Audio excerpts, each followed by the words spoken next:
एक आलिम के पास एक खातून नौजवान बापर्दा खातून आई और उसने कहा कि मेरा मसला ये है कि मेरा खामद दूसरी शादी करना चाहता है, और जबकि मैं उसका हर लिहाज से ख्याल रखती हूँ, तमाम हकूक़ जो है वो अदा करती हूँ, और मेरी मौजूदगी में उसे दूसरी शादी नहीं करनी चाहिए, लेकिन वो बाज नहीं आ रहा। तो उन्होंने बात सुनने के बाद कहा कि बीबी देखो, ये अच्छी बात है अगर तुम उसका ख्याल रखती हो और उसे दूसरी शादी नहीं करनी चाहिए,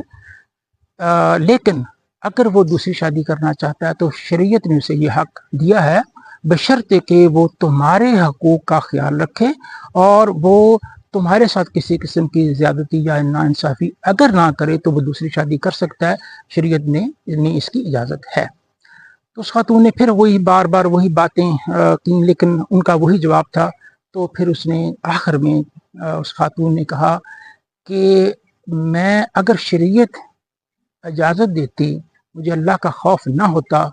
तो मैं अपने चेहरे से नकाब उलट देती। तो फिर मैं आपसे पूछती कि बताएं, मैं इतनी खूबसूरत हूँ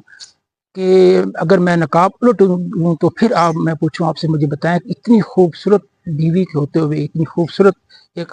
लड़की के होते हुए, क्या उसका कैसे वो दूसरी शादी, किसी दूसरी औरत की तरफ उसका जो है वो मिलान कैसे हो गया है, उसकी नज़र कैसे पड़ गई किसी और खातून की तरफ। तो ये सुनना था तो वो आलिम बेहोश हो गए। तो जब उन्हें गशी तारी हो गई, जब उन्हें होश आया तो खातून तो खैर जा चुकी थी।